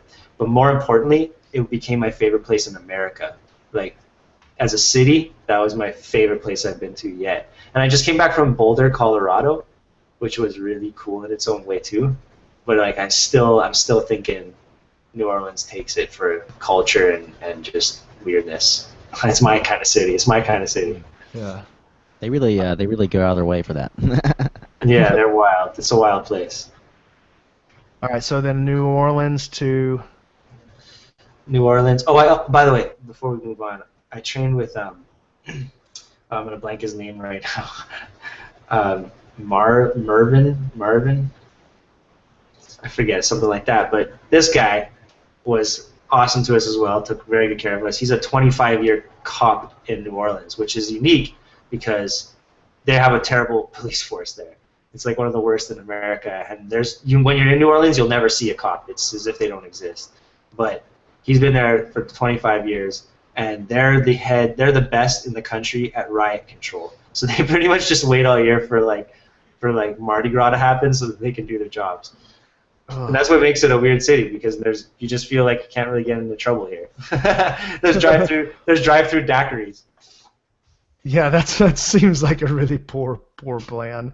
It is wild. It is wild. Let's think that through, New Orleans. Yeah. So yeah, when I got to New Orleans, I trained a lot and I partied a lot, and I met really interesting people in the city who had powerful positions. Were major parts of the community. Interesting. Yeah. That's cool. Yeah. All right, New Orleans. And then we met this guy. This is a funny story. We met this guy on Craigslist, this huge guy from Compton, just a big gangster, Freddie Luck. And he's like, Freddie Luck's like, I'm going to New Orleans. All I need is $90 from you each for gas. So we're like, done. We're doing it. So we get with Freddie Luck. He shows up to New Orleans from not Mobile. He was somewhere else. I forget, in Alabama or something. He shows up and he doesn't have a license or registration. So he's using us to drive his car to Compton. Whoa, y'all drove to Los Angeles? We drove 30 hours nonstop. I thought y'all took a bus. No, nonstop. Y'all drove Freddie with a gangster. Who but the thing with Freddie Luck was he's a part of the kingdom of Christ or something. I forget. It's a certain type of Christianity where they believe that Jesus has already come back, and he's South Korean. He's a guy in South Korea. Whoa. I hadn't heard this one. Yeah. I'll try to find Freddie Luck on the podcast. Freddie Luck. by the end of the trip, he went from being a gangster listening to gangster rap the whole time to telling us he shouldn't be listening to this music right now because he's writing a theory in school on the Bible, and he's a saved, like, kingdom of, I forget, of Zion, kingdom of Zion. He converted himself on the road trip? No, he was trying to convert us at the end of it. Oh. It got really like preachy at the end of it, and I was sick the whole time. So I just wanted to get the hell out of this car from the beginning. And he was smoking cigars, and he was like just smoking cigars and preaching the Korean Jesus gospel. Oh, it was intense. It was very intense. So when I got to LA, and you drove us to HQ. Jesus came back as a Korean dude? Yeah. Now here's why I believe he's right. We almost died. So many ethnicities, man. Dude, here's why Freddie Luck is right. Freddie Luck told us the 5 times we almost died driving because we kept falling asleep at the wheel. We were like literally finding ourselves like in ditches. Oh no, man. In the desert. We're like in the desert, not even on the road anymore, just hitting cactuses while we're sleeping. No way, for real? I swear to God, there were times where we thought we were like, ah, like trucks almost killed us, you know. Like, it was get this thing back on the road. We hit a bump at one point and took air, like the whole car took air. No way. We thought we were gonna die, so we didn't die. You're in the air like in Ferris Bueller when they steal the car. Freddie Love. Yeah. In a parallel universe, you definitely did it for sure. Yeah, but we didn't. We were protected that day. We were protected by the Korean Jesus, so we weren't gonna die. That's what Freddie said. Cool. Yeah. Appreciate and that was a weird experience. We got the HQ. Korean Jesus. All right, HQ. They drop you off. So he drops you off in the middle of downtown Los Angeles. When after a 30-hour drive of me sick as a dog, I was sick as a dog, like spitting phlegm outside the car constantly out the window. You know, the side of his car was like just full of phlegm. So I get to HQ, and I just want to sleep. I just want to die in a bed somewhere, you know. Like I'm so exhausted from this whole trip, and also I was training hard, you know, in New Orleans and partying hard. Drinking like crazy. It was. I don't like. I never drink. I don't drink. But I went to New Orleans, and this guy was like, "You're drinking," and then it just was bad. So I got sick at the same time, and when I got to HQ, it was like we're rolling. You know, we're doing wrestling class, and then we're doing 10th Planet. And I was like, damn. I'm not in a mood to do this. So I tried to do it. I sucked it up, put my gear on, went out there, got guillotined instantly, and was just like, no, this is crazy. Like, I feel so horrible. I had the shakes and stuff. So I stayed at Scott Ross's house that night, and then I was fine. I slowly got better. That was the peak of it. But it was a really rough trip to HQ. It was not what I wanted it to be. It was like, I was just bad memory. You know, I can't wait to go back and just train. Oh, so you're only at HQ one night? Yeah. Oh man, that's a bummer. What? And Eddie runs a tough class sometimes. Like if he's doing the D-Day where you're trying to pass. Yeah. The open guard day. That's a tough day. That's a tough class. I did all the warm-ups and I just felt like death the whole time. So it wasn't my day. But I came down to Costa Mesa and San Diego and Oceanside, and I wasn't sick anymore, and I trained real hard with all those guys, and it was fun. It was really fun. Nice, man. Got to roll with Gio and Boogie, and Gio destroyed me, so I don't understand what this whole no-gi thing is, because there's a no-gi guy who's only been training 4 years, and he slaughtered me worse than any black belt I met on the trip. Slaughtered me. Yeah, he massacres people. It's really weird. Yeah, he's little. He's tiny, and he feels like stronger than I'll ever be. It's pretty crazy. You think he's got a shot? You think he's got a shot at ADCC? For those of you that don't know who we're talking about, we have a guy named Gio Martinez. Is he? Yeah, In-N-Out. Adam Conda with the In-N-Out burger. Living that healthy life, son. Yeah, we got a guy named Gio Martinez that he got his black belt from Eddie in 3.5 years. And he is an absolute savage. So 3.5 years. How does somebody in 3.5 years beat me up that bad? Yeah, and he just since he's got, I don't think he's lost even one match since he got his black belt. No. I don't think he's lost one match, and he competes a lot. And I think the only person he didn't submit in any of those matches was Jeff Glover, and he beat Jeff Glover in triple overtime. That's why it's all a mystery. I can't tell you how he's going to do in Abu Dhabi because who knows? I haven't seen him go against the completely highest level of guys, so I don't know yet. I know that when he went to Marcelo's, it looked like some tough rolls for him. Yeah, I bet. Yeah. I can't wait to see. I know Dylan Dennis is in it too. I think he got the invitation. Dennis Cummings is in that division. Wow. Of course, Hoffa and Cobrinha are both in that division. See, now Hoffa can't mess with that guy. You just can't mess with Hoffa. Dude, Hoffa's the cream of the crop for sure. That's it. Yeah. So I don't really see anybody beating Hoffa. I just watched Hoffa at the Worlds. It's like a guy in another class completely, man. Yeah, Hoffa's amazing. All right, so training at Costa Mesa then. Costa Mesa, yeah, this is where I came. I had on the road trip, I was told that Costa Mesa, by Zach and Jam from Bethlehem told me Costa Mesa is where the only place in the system that we had gone to, they were saying this, that it felt like a real like working competition gym, and he's like the way Casey coaches and the way he pushes them athletically is kind of unparalleled right now. Yeah. So when he was saying that, I was like, man, that's kind of what I'm looking for in a gym right now. I'm really looking for like some people who can revamp me as an athlete and inspire me to go to war again for the system, So I got here and it was everything it lived up to, and it's not that it was necessarily better than some of the other gyms I went to. It just was exactly what I was looking for, I think.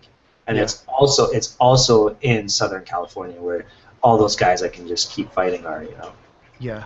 So yeah, that sounds like it's a lot different than the culture of our gym. Like, we love jiu-jitsu. We're just kind of a group of casual, nerdy dudes, really, for the most part. Well, you know how you have blood day? Yeah. That's every day. It's like every day here. Yeah, we just do that the one night. Yeah. Like tomorrow, like Tuesday's 10-round Tuesday, so you're going hard. Wednesday it's Casey's class. He's gonna make you do some things that you can't do, like burpees, like beyond your limitations. And then you're gonna spar like crazy. And then the next day is wrestling. And then the next day is on Thursday is the pro class, like where you have like instructors and all like the high level guys who are invited to it. And that's like another hard day. So every day is hard. You wake up and you're like, I'm gonna be going hard today somehow. Yeah, that's pretty wild, man.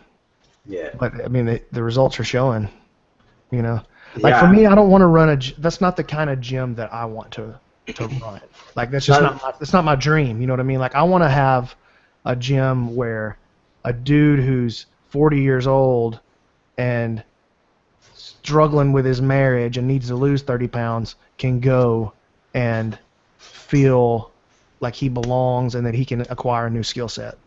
And plug into something meaningful, That's the kind of gym I want. I want to change people's lives from that direction. I agree with you. I actually want to find a balance, actually. I want to. Hey, look, we're not super soft. I'm being funny. We ain't soft. Don't get you're not. You're not. You guys gave me probably the toughest rolls on the trip as purple belts. Yeah. Don't purple belts we ran into. We're crazy there. Yeah. So. But yeah, I mean that's kind of like my dream. But Casey's doing it. Casey's doing it big, dude. He's got so many guys coming through there, and he's producing so many good athletes, man. Yeah, he's building soldiers. That's the thing. He has this way about him that you can't. I don't want to swear. Anyways, you just have to be tough. You have to be tough to be around him, And it's not in a mean way or anything. It's not like in a rough way. It's just you can't show your tiredness. Right. You have to. You have to show that you're ready to keep going to war all the time. Yeah. It's that feeling. He doesn't tell you that all the time. It's just you feel it. Yeah, he's got guys like Munoz, that's a regular trainer, trains regularly there. He's got Tony Ferguson. Yeah. Who else is a regular there? Yeah, Well, these guys. I've seen Bisping in there. Emmanuel Newton from Bellator. He's the okay. Yeah, he was the Bellator champion who just lost his belt. Man, that's a lot of dudes coming through. Andrew Ram, I'm a big fan of Andrew Ram and his game. He's a killer. He's a murderer's room, man. He's one of my main training partners now. I roll with him. I just wrestled with him today. Yeah. He's a savage. He just darces the hell out of me. Yeah, he looks like he's just hard to deal with, man. He's very hard. That match with him and Orchard at Gracie Worlds at Brown Belt, one of the great matches ever, man. Where Orchard kind of comes from behind. Orchard kind of comes from behind to catch him in a twister to win the Worlds. That was awesome.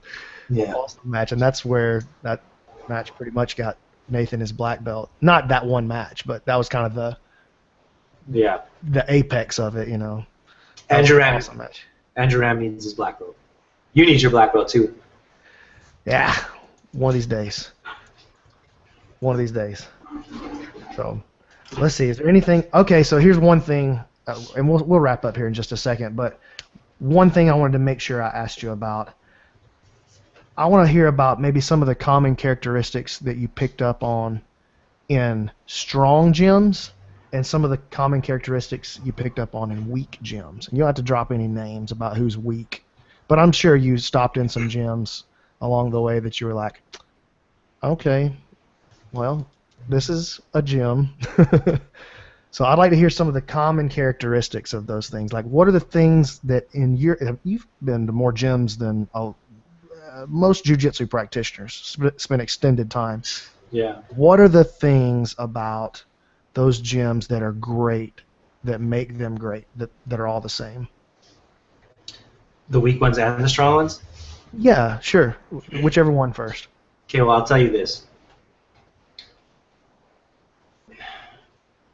To get good at jiu-jitsu, it's not the instructor's fault. It has nothing to do with the instructor, really. Instructors are all great. All these black belts are awesome. They're gonna teach you. They're gonna teach you the tools you need to know to do jiu-jitsu. But the difference is, it's what you were saying the other day. The only thing that makes you good at jiu-jitsu, really, is who you surround yourself with on a daily basis. Who are the guys that are beating you up every day? Yeah. You know, this is what makes Atto so special. This is what makes, all these gyms so special. They're just rooms full of world champions or full of guys making runs towards them.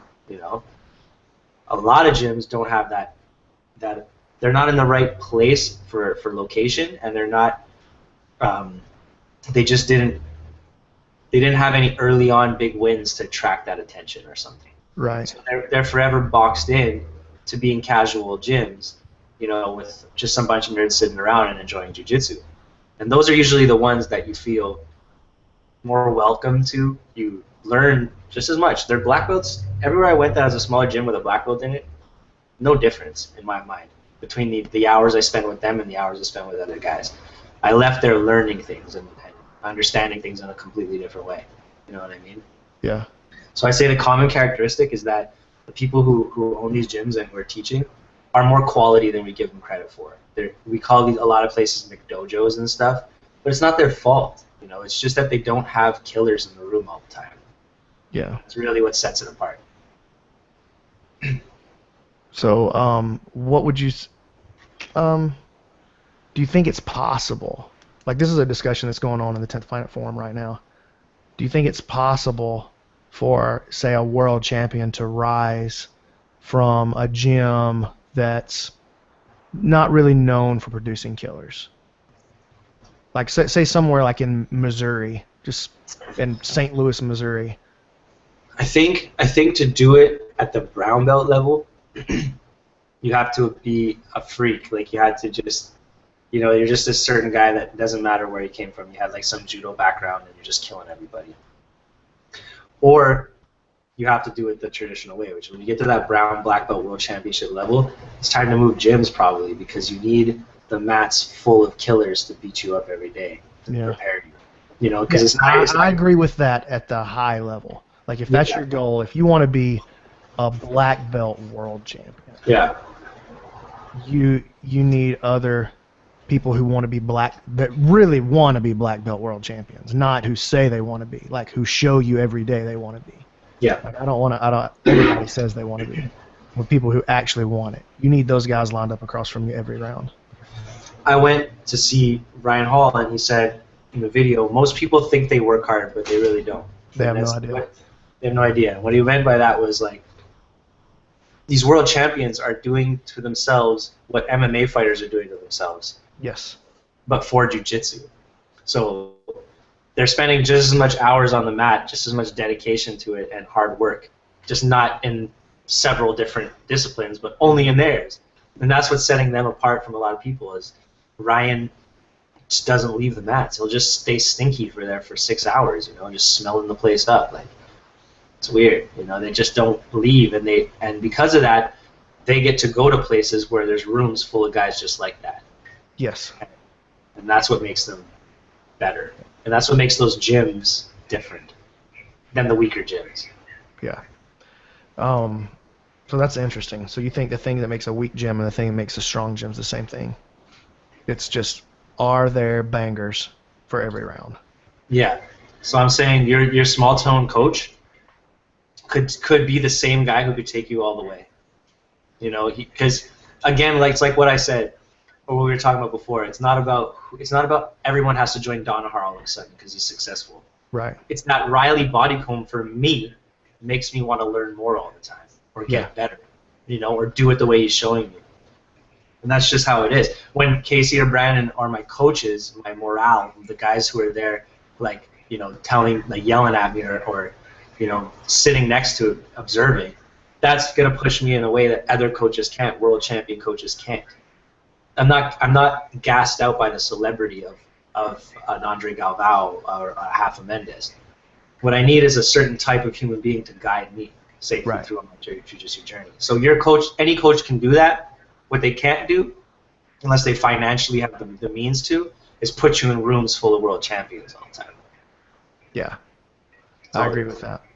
I think that at some point, or not at some point, I think at the end of the day, this is just the way it is, it comes down to the individual. Like, do you actually want what you say you want? You know what I'm saying? Like, here's how much this thing that you want cost. Mm-hmm. All right? Are you willing to pay that price? Mm-hmm. You are aware of how much it costs, and you're willing to pay the stated cost, then you can have that thing. Mm-hmm. But most people don't even realize how much something costs. Much less are they willing to pay that exorbitant fee in order to get what it is that they say they want. Yeah. You know, and that's the main thing. And that's why you don't see, I think, champions rise out of small gyms. You know what I'm saying? Because a champion, eventually, he'll go, I can't get what I need because these people don't know how to work. And that's the real problem. You surround yourself with people that know how to work, that actually know how to work. And I think that's what those rooms really bring, is they bring a work ethic. Because, dude, you put a blue belt in the room with Andre Galvao and JT Torres and Keenan Cornelius, and you know what's going to happen to that blue belt? It's not going to be a blue belt very long. Well, he's not either that or he's going to flunk out right away. Oh, yeah, for sure. You know what I'm saying? But you're right. He won't be a blue belt long if he's got the work ethic. The people who get in that room are the people who have been through the punishment, who have been through the harder times. They made it. They're the ones who made it. They're the ones who didn't give up. Mm-hmm. You know? Yeah. And they said and they're doing what they mean they said, which I want to be a world champion. You know, when you say that, you better mean it, because what it takes, I hope you know what you're getting yourself into. When you say I want to be that, I'm expecting you to have already known what that takes. Yes. Don't tell me, show me. I get so tired of hearing I'm going to be, everybody that comes through the doors wants to be a UFC champion. Yeah. It drives me nuts. With jiu-jitsu, I'm lucky enough to early on identify myself with it and go, no, you don't want to be a world champion, or you're not supposed to be a world champion. So what you can do is train as hard as them for no reason, because there's no glory at all. Like, they do it for this weird intrinsic glory. Yeah, I do well, it it for means nothing. something to them. I'm Yeah. doing it for nothing. I'm working my ass off for nothing. And that's okay, because what it is ultimately for is to give it back one day with credibility.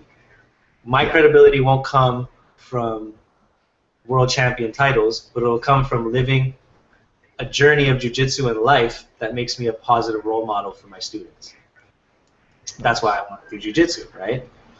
That's what I want to do with my life in jiu-jitsu. So I don't need to lose my sanity, my quality of life, my happiness, my physical health, my social life, to pay the price of what it becomes to be a world champion. I get to keep all those things and still love jiu-jitsu and do jiu-jitsu all the time. And that's why early on I was like, no, you don't want to be a world champion. You love life too much to be a world champion. you like to eat too much. You like to eat too much. you like girls. You know what I mean? Yeah, you can't like girls and be a world champion. No, you can't. You can't. All right, man. Well, listen, Jesse, we're gonna bust out of here. Where can we follow you on social media? Twitter is @JitsuArt. You see it at the bottom of the screen. My Instagram, which is blowing up quick, I put in some work into it and it's going well, is @JesseJordanBell. And when you put @JesseJordanBell, you can pretty much find me on any other social networks as well, because that's usually what I use. My blog is the chilldogblog.tumblr.com. The Winway Pilgrimage, you can go to my Vimeo, to Chill Dog Vimeo, and watch the Winway Pilgrimage. You can, anything that's coming out of Costa Mesa or Unity Jiu-Jitsu in New York City, you'll see a lot of my work in those two places right now, because I'm affiliated with both. So anything you see out of there, you can find my stuff. I'm doing a podcast right now called Mirror of Confusion. You can check that out on SoundCloud. Okay, so you're going through SoundCloud. Nice. I'm going through SoundCloud, but I might change it eventually. Who knows? Just putting it out there for now, experimenting. Maybe do 3 episodes and then figure it out. But people liked it, so I'm going to be on more microphones in the future. Nice. I work with Newaza Apparel a little bit. The stuff you're seeing out of Newaza Apparel is you're going to see my content. So you find me in those places. Awesome, man. Thank you for coming on, man, for real. Thank you for having me, Brandon. I love you. I love you. We'll shoot you. I love you too, man. I love you too. I love your Genuinely. brother too. I wish we would have had Mike as well. Get him on another time. Yeah, we will bring him on separate sometime. Yeah. We're on iTunes, so this is we do this on Google Hangouts, but then the audio goes to iTunes and Stitcher as well. Cool. So everybody, give us a subscribe. The Bird and Brandon podcast on iTunes. We'll take a 5-star rating. We'll take that. We'll be happy to have that, assuming 5's the highest. Is 5 the highest, Steven? I believe so. Yes. So we'll take a 5. Jump on there. 5 subscribe. entire full stars. Yeah, we'll take it. Whatever the star max is, we'd like to have that from you, the listener. If you're a jiu-jitsu practitioner and a listener, take the time to visit Decatur, Alabama, and Brandon McCaffrey's gym, because it's an incredible experience and good training, real good training. Well, thanks, man. I think so too. D-Rock. All right. Follow us on Twitter, Bird and Brandon. Subscribe on iTunes. Subscribe on YouTube. We love you. That's it. We're out. Waiting on a Superman to come my way. But what's burning down inside of you is all we need to save our day.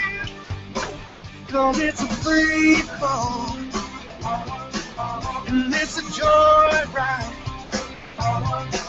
So when the world's got your back up against the wall, don't lie down, get vertical.